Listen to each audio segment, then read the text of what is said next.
हरे राम राम राम सीताराम राम राम। हरे राम राम राम सीताराम राम राम। हरे राम राम राम सीताराम राम राम। हरे राम राम राम सीताराम राम राम। भक्तजनों, प्रभु श्री राम ही इस जीवन के सत्य हैं। प्रभु श्री राम परब्रह्म है। प्रभु श्री राम जगत के पिता भी हैं, जगत के पति भी हैं। प्रभु श्री राम करुणा के सागर हैं, इसीलिए वो करुणा निधान है। प्रभु श्री राम के विषय में कहा जाता है कि वो अपने शत्रुओं के भी प्रति कभी प्रतिकूल नहीं हुए, बल्कि शत्रु से भी वह उतना ही प्यार करते हैं जितना अपने भक्त से प्यार करते हैं। तो प्रभु श्री राम के चरणों में आप यह कोशिश कीजिए कि आपकी श्रद्धा बने और आपकी श्रद्धा बढ़ती रहे। तो हम लोग रामायण की चर्चा करने से पहले या फिर प्रभु श्री राम जी की कथा, उनके प्रसंग की चर्चा करने से पहले कुछ प्रभु का सुमिरन करें और यह कोशिश करें कि हमेशा आपके मन मस्तिष्क से लेकर आपके दिलो दिमाग तक राम का नाम चलता रहे। यानी कि आप हमसे बात कर रहे हैं और उस बातचीत के दौरान भले ही आपकी जुबान चल रही हो, लेकिन हृदय में राम का नाम चल रहा हो। और प्रभु की कृपा से जब से प्रभु ने मुझे अपने शरण में जगह दिया है, मेरे साथ ये चीज़ है। मैं अभी आपके साथ कथा कर रहा हूँ, लेकिन आप यकीन कीजिए कि मेरे मन में राम राम चल रहा है। इसलिए शिव ने भी कहा है, भोलेनाथ कहते हैं, राम रामेति रामेति रमे रामे मनोरमे सहस्त्र नाम ततुल्यम राम नाम वरानने। लोकाभिरामम रंग रंग धीरम राजीव नेत्रम रघुवंशनाथम कारुण्यरूपं करुणाकरन्तं श्रीरामचन्द्रं शरणं प्रपद्ये। मनोजवं मारुततुल्यवेगं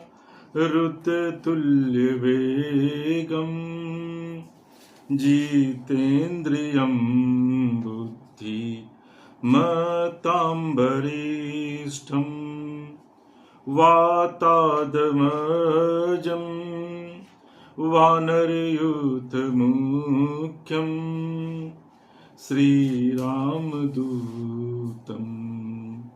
शरणं प्रपद्ये। कर्पूरगौरं करुणावतारं संसारसारं भुजगेन्द्रहारं सदा वसन्तं हृदयारविन्दे भवं भवानी सहितं नमामि। सीताराम राम राम सीताराम राम राम। राधे श्याम श्याम श्याम सीताराम राम राम। सीताराम राम राम सीताराम राम राम। राधे श्याम श्याम श्याम सीताराम राम राम। सीताराम राम राम, सीताराम राम राम, राधे श्याम श्याम श्याम, सीताराम राम राम। सीताराम चरण रति मोरे, अनुदीन बढ़ऊं अनुग्रह तोरे, जेहि विधिनाथ होई हित मोरा, करहूं सुबेगी दास मैं तोरा। सीताराम राम राम, सीताराम राम राम, राधे श्याम श्याम श्याम, सीताराम राम राम, सीताराम राम राम, सीताराम राम राम। तो दरअसल में आज इस प्रसंग की मैं चर्चा कर रहा हूँ, उसमें दशरथ जी यानी कि चक्रवर्ती महाराज जी जो प्रभु श्री राम के पिता थे और पिछले जन्म में मनु जी थे, मनु महाराज थे, अयोध्या के राजा थे और माँ शतरूपा उनकी पत्नी थी। तो त्रेता में मनु महाराज ही चक्रवर्ती दशरथ जी के रूप में जन्म लिए और माँ शतरूपा कौशल्या माता के रूप में जन्म लिया। और एक चीज आपको बताऊं कि प्रभु का जन्म नहीं हुआ है। लोग अक्सर कहते हैं, कई राम कथावाचक भी, मुझे वो क्षमा करें, मैं उनको चुनौती नहीं दे रहा हूं, लेकिन प्रभु का जन्म नहीं हुआ है, प्रभु प्रकट हुए हैं। और जब प्रकट हुए थे उसी समय महादेव बाबा भोलेनाथ कहते हैं, भय प्रकट कृपाला दीन दयाला, कौसल्या हितकारी, हर्षित महतारी, मुनि मनहारी, अद्भुत रूप निहारी। तो ये जो हम लोग जो अक्सर गाते हैं, आप लोग भी गाते होंगे, तो ये भय प्रकट कृपाला यानी कि प्रभु प्रकट हुए थे। माँ कौशल्या के अंक से उनका जन्म नहीं हुआ था, बल्कि वो प्रकट हुए थे प्रभु। तो इसलिए कहा गया कि प्रभु परब्रह्म है और परब्रह्म का कभी जन्म नहीं होता है और परब्रह्म की कभी मृत्यु नहीं होती है। और जब आप देखेंगे कि प्रभु ने शरीर नहीं त्यागा था, बल्कि प्रभु ने जल समाधि ली थी, यानी कि सरयुग में वो समा गए थे प्रभु। तो यही राम परब्रह्म की निशानी है और यही राम जी की भक्तों पर कृपा है। और जब प्रभु जब प्रकट हुए थे बंद कमरे में, तो उसी समय शिव जी इसको गाते हैं। तो आज जिस प्रसंग की मैं चर्चा कर रहा हूं ना, उसमें यह है कि प्रभु श्री राम में मोह नहीं है, लेकिन उनके पिता चक्रवर्ती जी में, दशरथ जी में मोह है। और यही वजह है कि जब 6 बार राम राम कही राम कही, राम राम कही राम, भूपति गयो सुरधाम। तो चूंकि प्रभु श्री रामचंद्र जी के जब बन गए हुए 6 दिन हुए थे, तो 6 बार प्रभु के नाम का सुमिरन करके चक्रवर्ती जी ने अपना शरीर त्यागा था। और मानस इस बात की व्याख्या करती है कि दशरथ जी जब प्रभु श्री रामचंद्र जी के नाम को लेकर के परमधाम चले गए, उसके बावजूद प्रभु श्री राम के प्रति दशरथ जी का मोह बना रहा। देखिए, माता कौशल्या को रामचंद्र जी के प्रति मोह नहीं था, क्योंकि प्रभु राम माता कौशल्या को 2 बार दर्शन देते हैं। एक बार तो जब माँ के अंक से वो प्रकट हुए थे, उस समय वो परब्रह्म रूप में जब उनका अवतरण हुआ था, जब वो प्रकट हुए थे, तो उस समय उन्होंने कहा कि माँ, मैं आपका पुत्र हूँ, लेकिन मैं परब्रह्म हूँ। तो माँ ने कहा कि जब आप मेरे पुत्र बन करके आए हैं और आप तो परब्रह्म हैं, तो ये लोगों को कैसे पता चलेगा?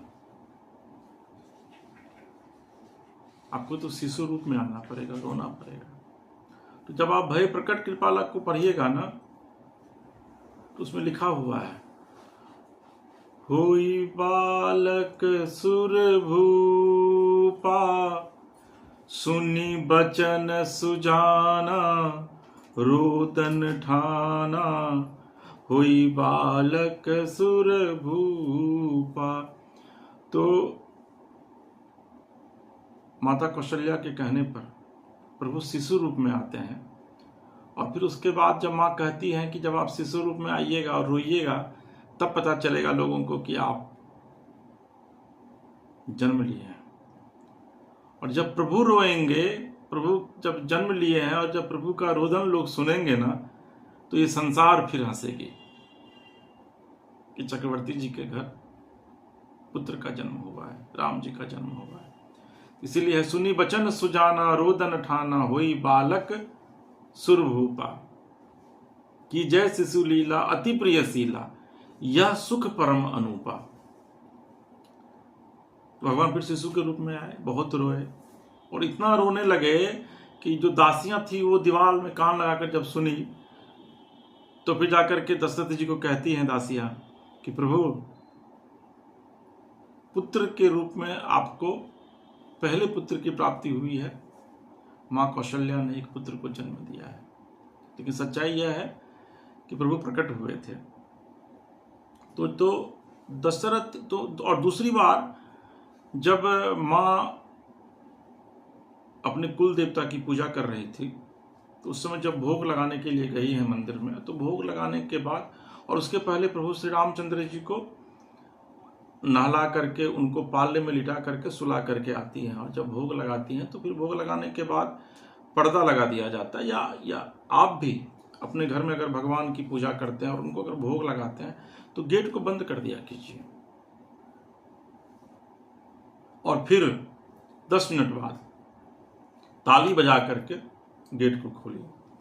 तो माँ ने भी भोग लगाया अपने कुल देवता को, और उसके बाद पर्दा लगा दिया, और जब फिर पर्दा जाकर के खोलती हैं तो देखती हैं कि पाले में जिस प्रभु रामचंद्र जी को वो लिटा करके माता आई थी, वही बालक के रूप में प्रभु वहां भोजन का भोग लगा रहे हैं, ग्रहण कर रहे हैं प्रसाद को। माँ बहुत अचंभित हुई। माँ वहां से दौड़ कर फिर आती है कि पालने में देखूं, तो यहां भी जब आती हैं तो यहां भी आकर के देखती हैं कि प्रभु अपने पालने में सोए हुए हैं। तो माँ बड़ी विस्मित होती है। फिर माँ दौड़ कर वहां जाती हैं, फिर प्रभु अपने विराट स्वरूप में आते हैं, और माता कौशल्या को 2 बार प्रभु ने अपने विराट स्वरूप का, परब्रह्म स्वरूप का दर्शन कराया। और उसके बाद माँ कहती हैं कि मुझे आपकी ये माया कभी व्यापी नहीं। तो फिर रामचंद्र जी कहते हैं, और फिर आप इसके बाद मुझे इस रूप में दर्शन न दें, आप मेरे पुत्र के रूप में आए हैं, तो पुत्र के रूप में ही आप हमेशा रहिए। तो इसीलिए आप देखेंगे रामायण में कि जब माँ कौशल्या के पास जाकर प्रभु कहते हैं कि माँ, मुझे तो पिताजी ने वन का राजा बना दिया है, तो माँ उस पर विरोध नहीं करती हैं, क्योंकि माँ को सब पता है। और एक चीज जान लीजिए कि हम आप कहते हैं कि माया को त्यागिए, जिस प्रभु को माँ ने जन्म दिया, जब उस माँ को माया नहीं छोड़ी, तो हमको आपको माया कैसे छोड़ देगी। लेकिन उसके बावजूद ईश्वर के प्रति निष्ठा, भगवान के प्रति भक्ति हमेशा करते रहिए। और एक चीज जान लीजिए, मैं लोगों से कहता हूं कि माया त्यागी, मैं लोगों को कहता हूं कि जीवन में सरल हो जाइए। क्या मैं सरल हो पाया हूं? क्या मुझे माया त्यागी, क्या मैं माया का त्याग कर पाया? नहीं कर पाया हूं अभी तक। आप यकीन नहीं करेंगे, मैं हमेशा राम राम जपता रहता हूं। लेकिन मुझे इस बात की पूरी प्रभु से उम्मीद है कि प्रभु की कृपा एक न एक दिन मुझ पर होगी, और जिस दिन हो जाएगी ना, उस दिन तर जाएंगे फिर बस। राम कहने से तर जाएगा, पार भव से उतर जाएगा। सब कहेंगे कहानी तेरी, काम ऐसा तू कर जाएगा। तो दशरथ जी को प्रभु श्री रामचंद्र जी में मोह था, लेकिन रामचंद्र जी को दशरथ जी में मोह नहीं था, क्योंकि भगवान थे, वो जानते थे। तो जब रावण का वध करने के बाद प्रभु लंका से वापस लौटते हैं, तो आकाश में सभी देवताओं के संग दशरथ जी भी आए, और मरने के बाद भी पुत्र राम से दशरथ जी का मोह बना हुआ है। राम ने देखा कि सब लोग मुझे प्रणाम कर रहे हैं, प्रशंसा कर रहे हैं, लेकिन मेरे पिता कुछ ज्यादा ही भावुक हो रहे हैं। आंसू बह रहे हैं दशरथ जी की आंखों से, फूल फेंक रहे हैं रामचंद्र जी के ऊपर, बहुत प्रसन्न है। राम को लगा कि इनके अंदर मोह रह गया है, और अगर मोह रह गया है तो फिर मेरे पिता को मोक्ष नहीं मिलेगा। क्योंकि देखिए, जब तक आप मोह का त्याग नहीं कीजिएगा ना, तब तक मोक्ष की प्राप्ति नहीं होगी। मोक्ष की प्राप्ति नहीं होगी तो फिर भगवान की प्राप्ति आपको नहीं होगी। तो मोह को तो त्यागना पड़ेगा आपको। लेकिन दशरथ जी ने मोह को नहीं त्यागा था। उनके जब वो रामचंद्र जी लंका जीत करके लौट रहे थे, तो जब आकाश मार्ग में तमाम देवता प्रभु का स्वागत कर रहे हैं, पुष्प बरसा रहे हैं, तो उसमें दशरथ जी भी थे। वो उनके आंखों से आंसू की अविरल धारा बह रही है, और पुष्प, वो फूल जो है वो राम जी के ऊपर बरसा रहे हैं। तो रामचंद्र जी को लगा कि मेरे पिता का मोह अभी तक गया नहीं है, और अगर मोह नहीं जाएगा तो फिर पिता को मोक्ष नहीं मिलेगा। तो रामचंद्र जी, तुलसीदास जी लिखते हैं, चितई पितई दिनई धर धर्मा, चितई पितई दिनई धर धर्मा, यानी कि पिता को कठोर दृष्टि से रामचंद्र जी देखते हैं, और कहा, पिताश्री अब तो आप दिवंगत हो गए हैं, अब मैं क्या आपका बेटा और आप कहाँ मेरे पिता। अब आप इन देवताओं के साथ निर्मुक्त होकर रहिए, क्योंकि जो बंधा रहता है वह मानव, हम आप बंधे हुए हैं तो हम आप मानव की श्रेणी में हैं, और जो मुक्त हो जाए वह देवता। तब आप मुक्त हो गए हैं इस जन्म मृत्यु से, तो फिर इस मोह को त्यागिए। और फिर प्रभु रामचंद्र जी ने अपने पिता को मोह से, मोहपाश से, जिससे वो बंधे हुए थे, उनसे उन्होंने उनको मुक्त किया। कब मुक्त किया?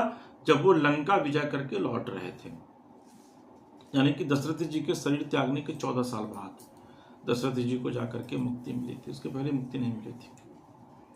जब विश्वामित्र राम लक्ष्मण को लेने आते हैं दशरथ जी के पास, तो दशरथ जी कहते हैं, आप इतने बड़े ऋषि हैं,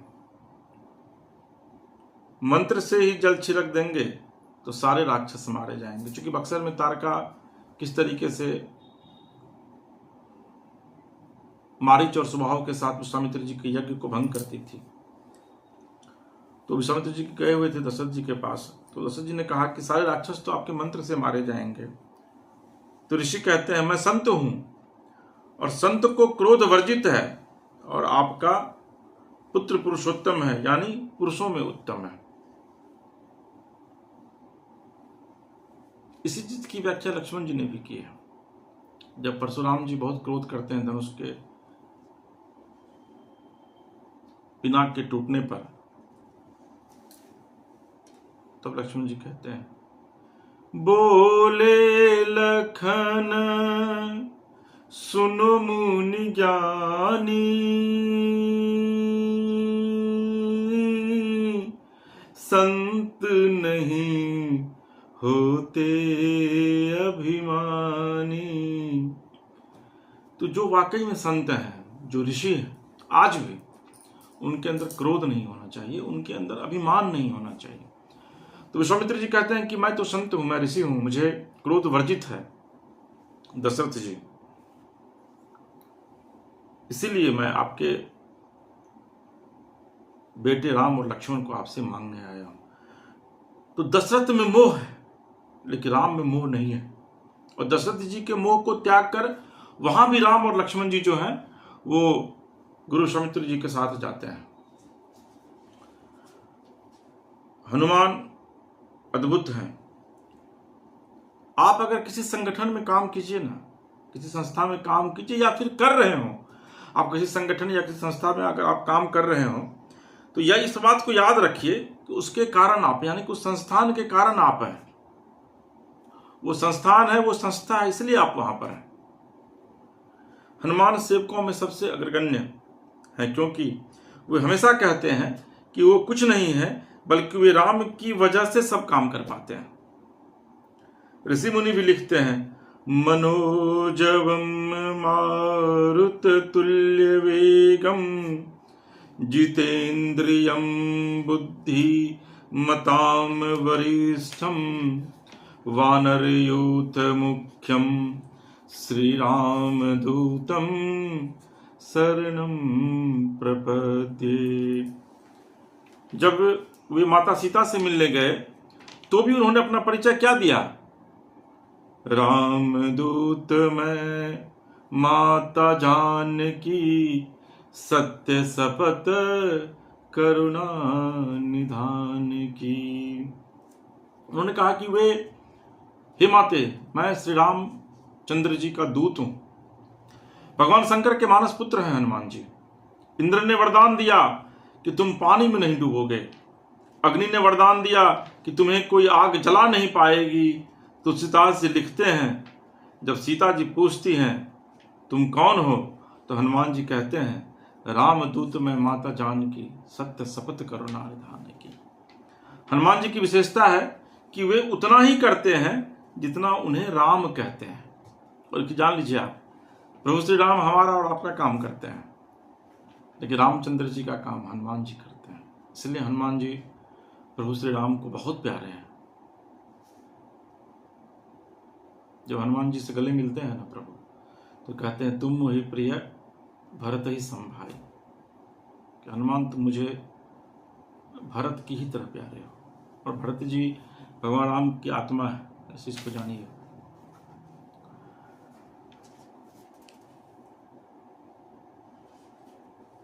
सीता का रूप शौर्य देखिए कि अगर विश्व से आतंक के पर्याय रावण को समाप्त करने की योजना विधि की ना होती, तो मां जानकी जो अपने बाएं हाथ से शिव जी के पिनाक को उठा लेती थी। अब समझिए कि जिस पिनाक को उठाने के लिए रावण खुद भी गए हुए थे, इतने ताकतवर थे, तमाम बड़े बड़े पूरी दुनिया के राजा आए हुए थे वहां पर, लेकिन किसी से पिनाक हिला तक नहीं था, पिनाक धनुष जो शिव जी का था।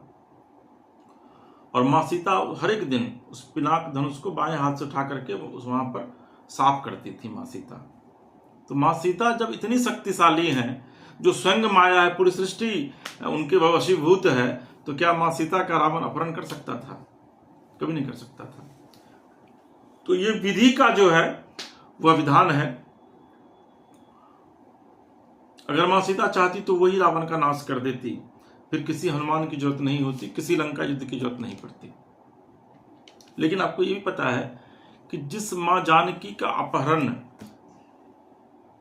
रावण किए थे, वो मां जानकी ओरिजिनल थी नहीं, प्रतिबिंब थी मां की वो। और ये बात लक्ष्मण जी को भी नहीं पता था, ये सिर्फ प्रभु जानते थे और सिर्फ मां जानती थी बस। और अग्नि के हवाले, क्योंकि अग्नि कौन है? अग्नि के मानस पुत्र हैं प्रभु श्री राम। प्रभु श्री राम की उत्पत्ति तो अग्नि से हुई है। अग्नि देवता जब प्रकट हुए थे, ऋषि श्रृंगी के द्वारा जब यज्ञ किया गया था, और जब वो अग्नि देवता खीर लेकर प्रकट हुए थे, उसी खीर को खाने के बाद मां कौशल्या, माता कैकेयी, माता सुमित्रा के अंक में चारों भाई आए थे। तो मानस पुत्र हैं अग्नि के प्रभु श्री राम। तो प्रभु को लगा कि मां जानकी अगर किन्हीं के पास सुरक्षित रह सकती हैं, तो वो अपने ससुर के पास सबसे ज्यादा सुरक्षित रह सकती है। इसलिए अग्नि के हवाले करके प्रभु श्री राम, और अग्नि से मां सीता के प्रतिबिंब को ला करके अपने साथ रखे। तो चूंकि मां प्रभु को पता था कि रावण, चूंकि वो तो स्वयं नारायण है, स्वयं पर ब्रह्म है, तो इसलिए मां सीता को छू भी नहीं सकते थे रावण का कोई नहीं छू सकता था। मां जानकी इतनी ताकतवर है, अंदाजा लगाइए आप इसका। मां जानकी इतनी शक्तिशाली थी कि एक बार रावण ने कहा कि या तो तू मेरा प्रणाम स्वीकार कर ले, नहीं तो मैं तुझे उठा कर ले जाऊंगा। तो प्रसंग आता है, अशोक वाटिका की घटना है।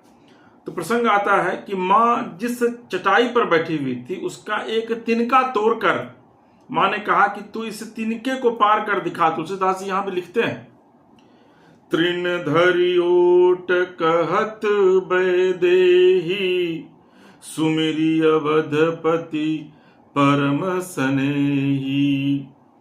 माता को पता था कि रावण बहुत बलशाली है, लेकिन तिनके को भूमिज कहते हैं, यानी कि भूमि से, धरती से पैदा हुआ है, और सीता को भूमिजा कहते हैं।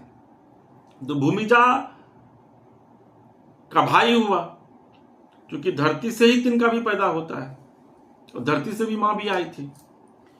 तो जिसका तिनका माता यानी कि तिनका जो है वो मां सीता का भाई है, और एक स्त्री या लड़की अपने पति के साथ खुद को उतना महफूज, उतना सुरक्षित महसूस नहीं करती जितना अपने भाई के साथ करती है। ये आज भी ये सत्य है कि अपने भाई के साथ एक बहन जितना खुद को सुरक्षित महसूस करती है उतना सुरक्षित अपने पति के साथ भी नहीं करती। इसलिए मां ने कहा, तृण धरि ओट, तृण धरि ओट कहत बैदेही, सुमिरी अबधपति परम स्नेही। श्रेय से ही किसी के भीतर आत्मविश्वास होता है, इस चीज को जानिए। अगर श्रेय होगा आपके प्रति किसी का, या आपका किसी के प्रति, तो आपका कॉन्फिडेंस लेवल उसके प्रति बढ़ेगा आपका, ये तय है। अस मन समुझ कहति जानकी, खल सुधि नहीं रघुवीर बाण की। रावण से मां जानकी कहती है। यहां सीता के रघुवीर बाण कहने का मतलब है हनुमान, क्योंकि जब रावण ने हनुमान जी से लंका दहन के समय पूछा था कि तू कौन है बानर, तो उन्होंने कहा था कि मैं रघुवीर का बाण हूं। इसलिए मां सीता ने कहा है, मनोजवम मारुत तुल्य वेगम, जीतेन्द्रियम बुद्धि मताम वरिष्ठम, वानरयूथ मुख्यम श्रीराम दूतम शरणं प्रपद्ये। राम के जाने के बाद हनुमान जी हिमालय तपस्या करने चले गए। पौराणिक कथा के अनुसार हनुमान जी ने ही रामायण लिखी थी, जिसे हनुमत रामायण कहा जाता है। हनुमान कैलाश पर्वत के उत्तर स्थित गंधमादन पर्वत पर आज भी रहते हैं, ऐसा कहा जाता है, क्योंकि उनको चिरंजीवी होने का आशीर्वाद प्राप्त है, प्रभु श्री राम ने दिया था। लेकिन हनुमान जी कहते हैं कि प्रात लेई जो नाम हमारा, तेही दिन ताही न मिले आहारा। यानी कि आप प्रातःकाल हमारा नाम मत लीजिए तो आपको आहार भी नहीं मिलेगा। आप किनका नाम लीजिए? तो प्रभु श्री राम का नाम लीजिए। अगर आप सुबह उठते हैं तो राम राम कहकर उठिए, और जब रात में सोने जाते हैं ना, उस समय भी राम राम कह के सोइए। अगर आप राम राम कह के सोएंगे ना, तो सुबह बड़ा देखिएगा आप उठेंगे, यह तय है। क्यों? राम सृष्टि भी है और सृष्टा भी है, राम दृष्टि भी है और दृष्टा भी है, राम आदि भी है, राम है अंत भी, राम आरंभ है, राम है अंत भी, राम ही राम है, राम ही राम है।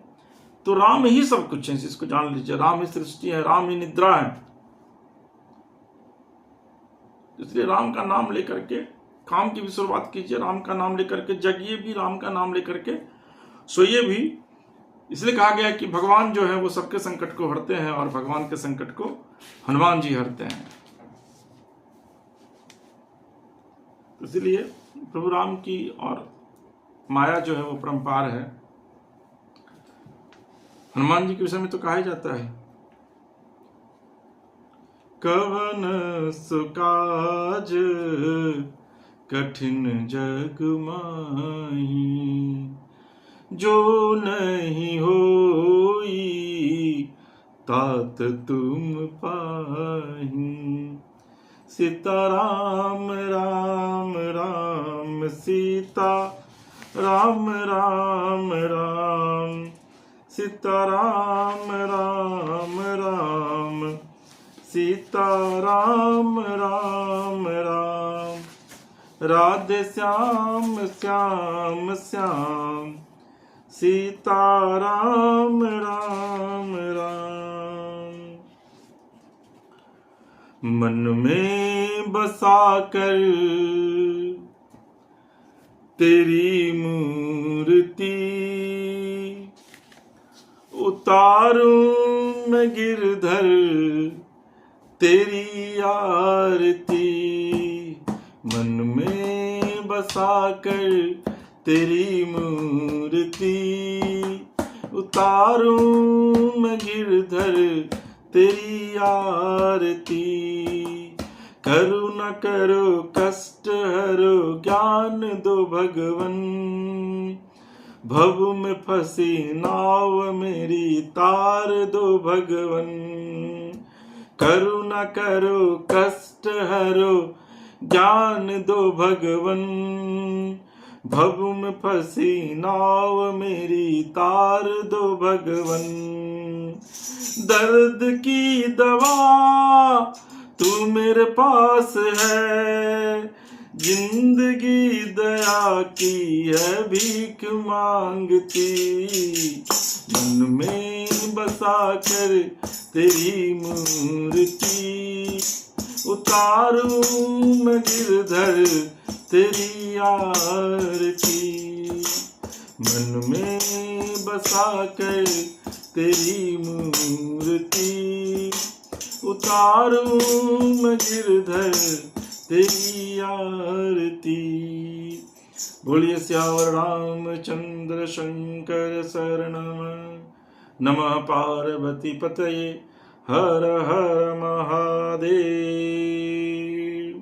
भक्तजनों, आपको हमारा ये प्रसंग अगर अच्छा लगे तो आप मानस कथा रामायण जो यूट्यूब चैनल है उसको सब्सक्राइब कीजिए, लाइक कीजिए, शेयर कीजिए, कमेंट बॉक्स में जाकर कमेंट कीजिए। और अपने इलाके में अगर आप प्रभु श्री राम जी का कथा का करवाना चाहते हैं तो आप नीचे दिए गए नंबर पर संपर्क कर सकते हैं।